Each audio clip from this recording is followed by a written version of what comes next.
இயற்கைங்கிற விஷயமே முழுக்க முழுக்க ஆச்சரியங்களால உருவான ஒரு அதிசயம் தான். அதனால தான் அறிவியல் ஆராய்ச்சியாளர்கள் தினமும் புதுவிதமான உயிரினங்களை கடல் உட்பட உலகத்தோட பல்வேறு பகுதிகளில் இருந்தும் அடையாளம் கண்டுபிடிச்சுக்கிட்டே வராங்க. விரல் அளவுக்கு மட்டுமே இருக்கிற பச்சோந்தி வானவில் வண்ணங்களை கொண்ட மீனுன்னு சொல்லி சமீபத்தில் சில ஆச்சரியமான விசித்திரமான உயிரினங்கள் புதுசா கண்டுபிடிக்கப்பட்டிருக்கு. அதுல இருந்து சில ஸ்ட்ரேஞ்சான நியூ ஸ்பீசிஸ் பத்தி தான் இன்னைக்கு நம்ம தமிழ் அல்டிமேட் சேனல்ல பார்க்க போறோம். வழக்கம் போல இன்னைக்கான வீடியோவும் இன்ட்ரெஸ்டிங்கான ஒன்னாவே தான் இருக்கும். சோ வீடியோவை கடைசி வரைக்கும் பார்த்து முடிச்சதும் கண்டிப்பா ஒரு லைக் கொடுங்க. அதோட இந்த சேனலை இப்பதான் நீங்க முதல் தடவை பார்க்கறதா இருந்தா கீழே இருக்கிற அந்த சப்ஸ்கிரைப் பட்டனை கிளிக் பண்ணி பெல் நோட்டிபிகேஷனையும் எனேபிள் பண்ணி வச்சுக்கோங்க. அப்பதான் நம்ம சேனல் அப்டேட் ஆகிற ஒவ்வொரு விஷயமும் உங்களுக்கு உடனடியா தெரிய வரும். வாங்க இப்ப டாபிக் உள்ள போகலாம். லீஃப் டெயில் கெக்கோ முழுவதும் ஆச்சரியங்களால நிறைஞ்ச ஒரு பகுதி தான் இந்த மடகாஸ்கர். இங்க வாழற கெக்கோ வகை பள்ளிவனோட வால் பகுதி அசல் மர இலை மாதிரியே இருக்கும். லீஃப் டெயில் கெக்கோன்னு அழைக்கப்படுற இந்த பள்ளியை 2016 வருஷம் தான் முதன்முறையா அடையாளம் கண்டுபிடிச்சிருந்தாங்க. டென்டாகுலர் ஸ்பெக்டாகுலர் கடல்ல வாழற ஒரு யூனிக்கான கிரியேச்சர் தான் இந்த ஜெல்லிஃபிஷ். அதுலயும் நிறைய வகைகள் இருக்கு. அதுல சமீபத்துல கலிபோர்னியா கடற்கரையை ஒட்டின ஆழமான இடத்துல அண்டர் வாட்டர் சப்மரீனை வச்சு ஆராய்ச்சி பண்ணதுல இதுவரைக்கும் அடையாளம் காணப்படாத புது வகையான ஜெல்லிஃபிஷ் மண்ணை கண்டுபிடிச்சிருந்தாங்க. ஏலியன் கிரியேச்சர் மாதிரியான இதுக்கு அட்டோலா ரெனால்சி அப்படின்னு பேரு. 10,500 அடி ஆழத்துல இதை கண்டுபிடிச்சிருந்தாங்க. சூரிய வெளிச்சமே புக முடியாத இந்த பகுதிக்கு மிட் நைட் ஜோன் அப்படின்னு பேரு. 2006 வருஷம் கண்டுபிடிக்கப்பட்ட இந்த ஜெல்லிஃபிஷ் ஆச்சரியமான அண்டர் வாட்டர் டிஸ்கவரிஸ்ல ஒன்னாவே மாறி இருந்தது. சோலார் ஸ்லக் எலிசியா மார்ஜினேட்டாங்கிற பெயர் கொண்ட ஒரு வகையான சீ ஸ்லக்குக்கு ஒரு சூப்பர் பவர் இருக்கு. இதோட தலைப்பகுதியை செப்பரேட்டா வெட்டி போட்டா கூட இதுங்களால உயிர் வாழ முடியும். அது மட்டுமில்ல அடுத்த சில மணி நேரங்களுக்குள்ளாவே அது திரும்பவும் வளர்ந்துரும்.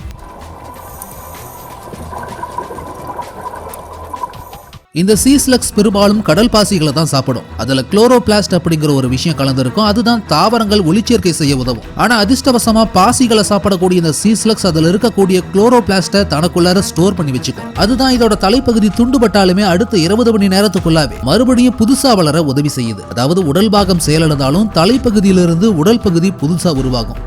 ஸ்டிக் இன்செக்ட் இந்த பூமியிலிருந்து இதுவரைக்கும் 3000 வகையான குச்சி பூச்சிகள் அடையாளம் காணப்பட்டிருக்கு. ஆனா 2019 வருஷம் மடகாஸ்கர் காடுகள் இருந்து கண்டுபிடிக்கப்பட்டிருந்த ஒரு ஸ்டிக் இன்செக்ட் ஆராய்ச்சியாளர்களையே பிரமிக்க வச்சிருந்தது. ஆச்சிரியோப்டெரா மேங்கா, ஆச்சிரியோப்டெரா மாரலோகோன் பல வண்ணங்களால் உருவான 2 வினோதமான குச்சி பூச்சிகளை இங்க இருந்து கண்டுபிடிச்சிருக்காங்க. இதில் ஆண் குச்சி பூச்சிகள் வயது முதிர்வு அடையறப்போ மட்டும்தான் இந்த மாதிரியான தோற்றத்துக்கு மாறுது. இதன் மூலமா அதுக்கு பெண் பூச்சிகளை ஈர்க்கவும் செய்யுது. அதுலயும் மாரலோகோங்கிற இந்த வண்ணங்களால நிரம்பின குச்சி பூச்சி தான் உருவத்துல மத்ததை விடவும் பெரியதா இருக்கும். அதிகபட்சமா இந்த பூச்சிகள் 9.5 இன்ச் நீளம் வரைக்கும் வளரும்.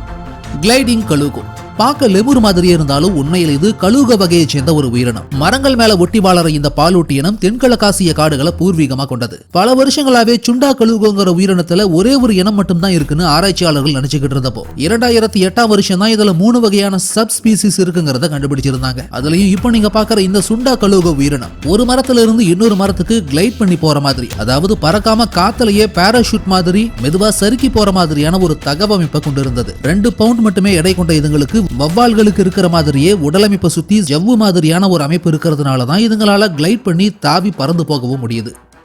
ஃப்ராக் ஃபிஷ் மீன்கள்ல இப்படி ஒரு மீன் இனம் இருக்கிறத பத்தி மேக்ஸிமம் இதுக்கு முன்னாடி நீங்க கேள்விப்பட்டிருக்க மாட்டீங்க. இதுக்கு பேர் தான் சைக்காடெலிக் ஃப்ராக் ஃபிஷ்.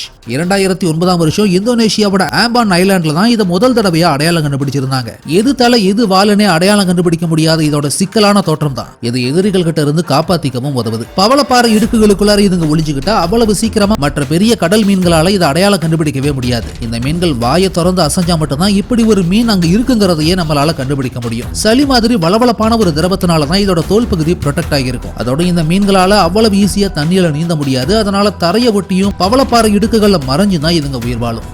சிஃபனோபோர் 2020 வருஷம் வெஸ்டர்ன் ஆஸ்திரேலியாவோட கோஸ்டல் ஏரியா பக்கம் ஆழமான அண்டர் வாட்டர் ஏரியாவில் ஆராய்ச்சியாளர்கள் மூழ்கி பார்த்தப்போ நம்பவே முடியாத அளவுக்கு மிக நீளமான லைஃப் ஃபார்ம் ஒன்று கண்டுபிடிச்சிருந்தாங்க. வெள்ளையான நூலை கடலுக்குள்ளார ஜிலேபி மாதிரி சுத்தி வச்சிருக்கிற மாதிரி தோற்றம் கொண்ட இந்த ஸ்பீசிஸ்க்கு சிஃபனோபோர் அப்படின்னு பேரு. மொத்தம் 390 அடி நீளம் கொண்ட இதுதான் இந்த உலகத்திலேயே மிக நீளமான உயிரினம். ஆனா டெக்னிக்கலா பார்த்தா இது ஒரே ஒரு கிரியேச்சரோடது கிடையாது. ஜூடிஸ்ங்கிற ஒரு வகை மல்டி செல்லுலர் ஆர்கானிசம் ஆயிரக்கணக்கில் லட்சக்கணக்கில் ஒன்னா இணைஞ்சு சங்கிலி மாதிரி பிணைப்பு உருவாக்கி ஒன்னு சேர்ந்துதான் கடல் கடலுக்கடியில இந்த வினோதமான லைஃப் ஃபார்மை உருவாக்கவே செய்யுது. இதுங்க தங்களை தாங்களே சுயமா க்ளோன் பண்ணிக்கிட்டு ஒன்னோட ஒன்னு இணைஞ்சி ஒரே ஒரு ஒற்றை உயிரினம் மாதிரி ஃபங்க்ஷன் ஆகிட்டு வருது.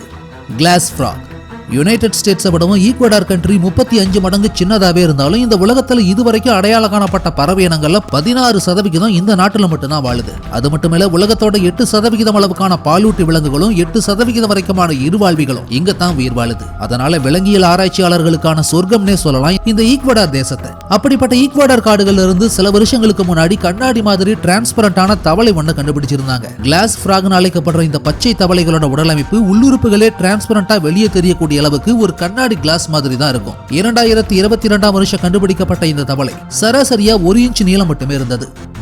பெலிகன் ஸ்பைடர் ஒரே மாதிரி உருவ ஒற்றுமை கொண்ட உயிரினங்களை பிரிச்சு வகைப்படுத்துறதே விஞ்ஞானிகளுக்கு சில சமயம் சிக்கலான வேலையா தான் இருக்கும். ஆனா இங்க ஒரு உயிரினம் அவங்களுக்கு அந்த வேலையை சுலபமாக்கி கொடுத்திருக்கு. அதுதான் இந்த பெலிகன் ஸ்பைடர். இந்த சிலந்தியோட கழுத்து பகுதியை பார்க்க பெலிகன் கடற்பறவை மாதிரியே இருக்கும். 1800களில் இதோட புதைப்பிடிமங்கள் கண்டுபிடிக்கப்பட்டிருந்ததுனால 50 மில்லியன் வருஷங்களுக்கு முன்னாடி இருந்தே இந்த சிலந்தி இனம் இந்த பூமியில வாழ்ந்துட்டு வந்திருந்த விவரமும் கண்டுபிடிக்கப்பட்டிருந்தது. அதனால ஒரு காலகட்டத்தில் முற்றிலுமா இந்த இனம் அழிஞ்சு போயிருக்கலாம்னு சொல்லி தான் விஞ்ஞானிகள் நம்பிக்கிட்டு இருந்தப்போ எதிர்பாராத விதமா கடந்த 2019ஆம் வருஷம் இதை மறுபடியும் அடையாளம் கண்டுபிடிச்சிருந்தாங்க. நீளமான வாய் அமைப்போட இறைய முழுங்க ஏதுவாகவும் அதோட முனைகள்ல விஷத்தை செலுத்துறதுக்கான ஊசி முனைகளையும் கொண்டிருந்த இந்த வினோத சிலந்தி மடகாஸ்கர் காடுகளில் இருந்து தான் கண்டுபிடிக்கப்பட்டிருந்தது. ரெயின்போ கலர்ட் ஃபிஷ் மாலத்தீவு கடல் பகுதியில் அடையாளம் காணப்பட்ட ஒரு விசித்திரமான மீன் தான் இது. ரோஸ்வெல் ஃபேரி விரேசஸ்னு பெயர் கொண்ட இந்த மீனோட உடல் ஒண்ணுக்கும் அதிகமான வண்ணங்களால நிரம்பி வானவில் மாதிரியான ஒரு தோற்றத்தை கொடுக்குது. கடல் மட்டத்துக்கு கீழே 131 இருந்து 229 அடி ஆழத்துக்கு இடைப்பட்ட பகுதியில் வாழக்கூடிய இந்த வகையான மீன்கள் சமீபத்தில் தான் கடல் ஆராய்ச்சியாளர்களால கண்டுபிடிக்கப்பட்டிருந்தது. ஏலியன் லைக் வாஸ்ப் அமேசான் மலைக்காடுகளுக்குள்ளார எத்தனையோ விதமான வினோத உயிரினங்கள் உண்டு. அதுல குறிப்பிடும்படியான ஏலியன் லுக்ல இருந்த ஒரு குளவி ஒண்ணு சமீபத்துல பெருவ ஒட்டி கண்டுபிடிச்சிருந்தாங்க. டார்வின் வாஸ்ப்னு பெயர் வைக்கப்பட்ட இந்த குளவியோட முகமைப்பும் உடல் தோற்றமும் வழக்கமான குளவிகள் கிட்ட இருந்து வேறுபட்டு ரொம்பவும் வித்தியாசமானதாவே இருந்தது. உயிரியல் ஆராய்ச்சியாளர்கள் இதுக்கு கேபிட்டோ ஜாப்பர் அமேசானியான்னு இன்னொரு பெயரையும் வச்சிருந்தாங்க. 2023ஆம் வருஷம் முதலா அடையாளம் காணப்பட்ட இது ஒட்டுண்ணி குளவி வகையை சேர்ந்ததுன்னு சொல்லி உறுதிப்படுத்தி இருந்தாங்க.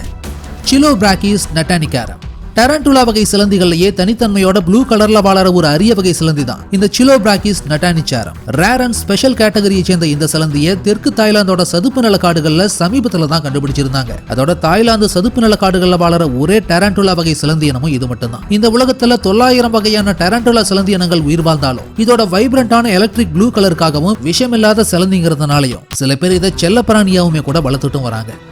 ப்ரூகேசியா நானா பச்சோந்தியில ஒரு வகை தான் இப்போ நீங்க பாக்குற ப்ரூகேசியா நானாங்கிற இந்த பல்லியினம். வடக்கு மடகாஸ்கர் பகுதியில் இருக்கிற மோட்டன் மலைக்காடுகள்ல மட்டுமே காணப்படுற இந்த உலகத்தோட மிகச்சிறிய ஊர்வன இனம் தான் இந்த நானோ பச்சோந்தி. 2021ஆம் வருஷம் தான் இதை முதலா அடையாளம் கண்டுபிடிச்சிருந்தாங்க. பழுப்பு நிறமான இந்த பச்சோந்திகள்ல ஆண் இனம் அதிகபட்சமா 22 மில்லிமீட்டரும் பெண் இனம் அதிகபட்சமா 29 மில்லிமீட்டரும் வளரும். விரல் அளவுக்கு மட்டுமே இருக்கிற இந்த பச்சோந்திகளால மற்ற பச்சோந்திகள் மாதிரி நிறத்தை மாத்திக்க முடியாது.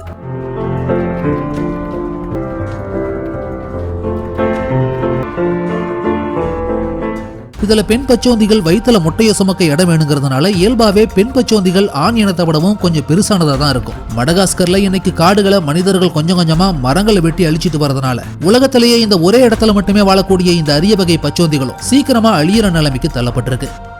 தி லமார்க்ட்ரோமியா பீகல் பொதுவா நாம பார்த்த நண்டுகள் எல்லாத்துக்குமே அதோட ப்ரொடெக்ஷனுக்காக கடினமான மேலோட்டு பகுதி இருக்கும். ஆனா அதோட அட்வான்ஸ்டு வெர்ஷன் தான் இப்போ நம்ம பார்க்குற இந்த நண்டு. லமார்க்ட்ரோமியா பீகல்ங்கிற இந்த வகை நண்டுகளோட உடலும் கால்களும் நீண்ட தங்க நிற ரோமங்களால மூடப்பட்டிருக்கும். இந்திய பெருங்கடல் மற்றும் மேற்கு ஆஸ்திரேலிய கடல் பகுதிகளில் வாழக்கூடிய இந்த வகை நண்டுகளை கடந்த 2022ஆம் வருஷம் தான் முதலா அடையாளம் கண்டுபிடிச்சிருந்தாங்க. ஸ்பாஞ்ச் கிராப் ஃபேமிலியில இன்னொரு வகையான இது கடல்வாழ் உயிரினங்களோட வாழ்க்கை முறையில முக்கியமான கண்டுபிடிப்பாகவும் மாறியிருந்தது. Fluffy and has never been seen before to the sponge crab family. Very little about the animal other than it. 300 இருந்து 400 அடி ஆழத்துல வாழற இந்த வகை நண்டுகள்ல இதுவரைக்கும் 3 வகையான இனங்களை கண்டுபிடிச்சிருக்காங்க கடல் ஆராய்ச்சியாளர்கள். The tapir frog இதுவரைக்கும் நீங்க எத்தனையோ தவளைகளையும் தேரைகளையும் பார்த்திருந்தாலும் இப்படி ஒரு தவளையை பார்த்திருக்க மாட்டீங்க. கடந்த 2022ஆம் வருஷம் தான் விலங்கியல் ஆராய்ச்சியாளர்கள் முதலா இதை பெருநாட்டு வனப்பகுதியிலிருந்து அடையாளம் கண்டுபிடிச்சிருந்தாங்க. சினாப்டுரானஸ் டாண்டாங்கிறது தான் இதோட நிஜ பெயராவே இருந்தாலும் இதோட மூக்கு பகுதி பார்க்க தாவர வகை பாலூட்டிகளான டேப்பர் மாதிரி இருக்கிறதுனால இதுக்கு டேப்பர் ஃப்ராக் அப்படின்னு இன்னொரு பெயரும் உண்டு. மற்ற தவளை இனங்கள் இருந்து வேறுபட்டு வினோதமா இருந்த இந்த இருவாழ்வியான டேப்பர் தவளை விலங்கியல் ஆராய்ச்சியாளர்களையே பிரமிக்க வைக்கக்கூடிய விதமா தான் இருந்தது. அமேசான் பயோடைவர்சிட்டியை பொறுத்த வரைக்கும் இன்னமுமே இந்த உலகத்துக்கிட்ட இருந்து மறைச்சு வச்சிருக்கக்கூடிய ரகசியங்களும் அதிசயங்களும் மர்மங்களும் இன்னமும் ஏராளமா இருக்குங்கிறதுக்கு இன்னொரு உதாரணம் தான் இந்த டேப்பர் தவளையோட கண்டுபிடிப்பு. டிகாப்ரியோ ஸ்னேல் ஈட்டிங் ஸ்னேக் மத்திய மற்றும் தென் அமெரிக்க மலைக்காடுகளையும் நியூகினியாவோட பனாமாவிலையும் மட்டுமே தென்படுற ஒரு யூனிக்கான பாம்பு இனம் தான் இந்த ஸ்னெயில் ஈட்டிங் ஸ்னேக். இதோட உண்மையான பெயர் சிப்பான் இர்மாலின் டிகாப்ரியோ. தனித்தன்மையான உருண்டை கண்களோட மிரட்டக்கூடிய இந்த பாம்புகளுக்கு விஷம் கிடையாது. நத்தைகள் மட்டும்தான் இதோட முக்கியமான உணவு. செராடா நெவேல் லேண்ட் ஸ்கிங்க். அங்கோலா மலைக்காடுகளுக்குள்ளார சமீபத்தில் கண்டுபிடிக்கப்பட்ட ஒரு விசித்திரமான உயிரினம் தான் இது. பார்க்கிறதுக்கு பாம்பு மாதிரியே தெரிஞ்சாலும் இது பாம்பு கிடையாது. இது லெக்லெஸ் ஸ்கிங்க், அதாவது கால்களே இல்லாத அரணை வகையை சேர்ந்தது தான் இந்த creature. What is this? It is not a snake. Come on. It is a legless skink from the second tallest mountain in Angola. இந்த உயிரினத்துக்கு ஆராய்ச்சியாளர்கள் புதுசா வச்ச பேர் தான் அக்கவுண்டியாஸ் முக்வாண்டோ. பள்ளி வகையை சேர்ந்த இது சராசரியா 7 இன்ச் நீளம் இருக்கும். ஆனா இந்த பள்ளிகளுக்கு கால்கள் இருக்காது. அதனால இதை முதல் தடவை பார்க்குற யாரா இருந்தாலுமே பாம்புன்னு சொல்லி தான் தப்பா அண்டர்ஸ்டாண்ட் பண்ணிக்குவாங்க. பிங்க், பர்பிள் உள்ளிட்ட நிறைய வண்ணங்கள்ல இந்த பள்ளிகள் அங்கோலா காடுகள்ல சுற்றி தெரியுது. இந்த பகுதியை தவிர இந்த இனம் உலகத்தோட வேற எந்த பகுதியிலையுமே இதுவரைக்கும் கண்டுபிடிக்கப்படவே இல்லை. த மிசோரம் பாராஷூட் கெக்கோ. ரெப்டைல் வகையை சேர்ந்த ஒரு இனம் தான் இந்த கெக்கோ பள்ளிகள். அண்டார்டிகாவை தவிர உலகத்தோட பல இடங்கள்லையும் இந்த கெக்கோ பள்ளிகளை பார்க்க முடியும். அதுலயும் இந்தோ மியான்மர் பார்டர்ல சமீபத்தில் கண்டுபிடிக்கப்பட்ட கெக்கோ பள்ளிகள் வினோதமான ஒன்னாவே இருந்தது. பங்களாதேஷ், மியான்மர், தாய்லாந்து, கம்போடியா உள்ளிட்ட இடங்கள்லையும் இந்த பள்ளிகள் உயிர் வாழ்ந்தாலும் இந்தியாவோட மிசோரம் பகுதியில தான் இதை முதலா கண்டுபிடிச்சிருந்தாங்க. 2022 வருஷம் முதலா அறிமுகமான இந்த வினோதமான பள்ளிகள் சராசரியா 20 சென்டிமீட்டர் நீளம் வளர்றதோட மற்ற பள்ளிகள் மாதிரி சுவத்துல ஒட்டி ஊர்ந்து போகாம தாவக்கூடியதாகவுமே இருந்தது. மரம் விட்டு மரம் தாவர இந்த பள்ளிகளை மரப்பட்டைகள் மேல ஒட்டி இருக்கிறப்போ அடையாளம் கண்டுபிடிக்கிறதே ரொம்ப கஷ்டம். Cao Bang crocodile newt. வடக்கு வியட்நாமோட பனியடர்ந்த உயரமான மலைப்பகுதியை ஒட்டி விலங்கியல் ஆராய்ச்சியாளர்கள் தேடுதல் வேட்டையில் ஈடுபட்டுக்கிட்டு இருந்தப்போ எதிர்பாராத விதமா அவங்க கண்ணுல மாட்டின ஒரு கிரேச்சரை தான் இப்போ நம்ம பார்த்துக்கிட்டு இருக்கோம். நிலத்திலையும் தண்ணியிலையும் வாழற இருவாழ்வியான இந்த பள்ளி பார்க்க பள்ளியவும் முதலையவும் கலந்து உருவாக்கின ஒரு தோட்டத்தில் இருக்கும். இதுக்கு குரக்கடைல் நியூட் அப்படின்னு பேரு. 5 இன்ச் நீளம் இருக்கிற இந்த கிரேச்சரை சமீபத்துல தான் புதுசா அடையாளம் கண்டுபிடிச்சிருந்தாங்க. கடல் மட்டத்தில இருந்து 3300 அடி உயரம் கொண்ட மலை உச்சியோட அதீத குளிர் நிறைஞ்ச இடங்கள்ல வாழக்கூடிய இந்த குரக்கடைல் நியூட் பள்ளிகள் இதுவரைக்கும் வியட்நாம்ல மட்டும்தான் அடையாளம் காணப்பட்டிருக்கு. ஃபைனலி இந்த வீடியோ உங்களுக்கு பிடிச்சிருந்ததுன்னா லைக் பண்ணுங்க, கமெண்ட் பண்ணுங்க, ஷேர் பண்ணுங்க. அதோட இந்த வீடியோ உங்களுக்கு இன்ட்ரெஸ்டிங்கான ஒன்னாவும் இன்ஃபர்மேட்டிவான ஒன்னாவும் இருந்ததுன்னு நினைச்சீங்கன்னா கண்டிப்பா நம்ம தமிழ் அல்டிமேட் சேனலை சப்ஸ்கிரைப் பண்ணுங்க. கூடவே உங்களுக்கு தெரிஞ்ச யாராவது ஒருத்தருக்காவது இந்த வீடியோவை ஷேர் பண்ணுங்க.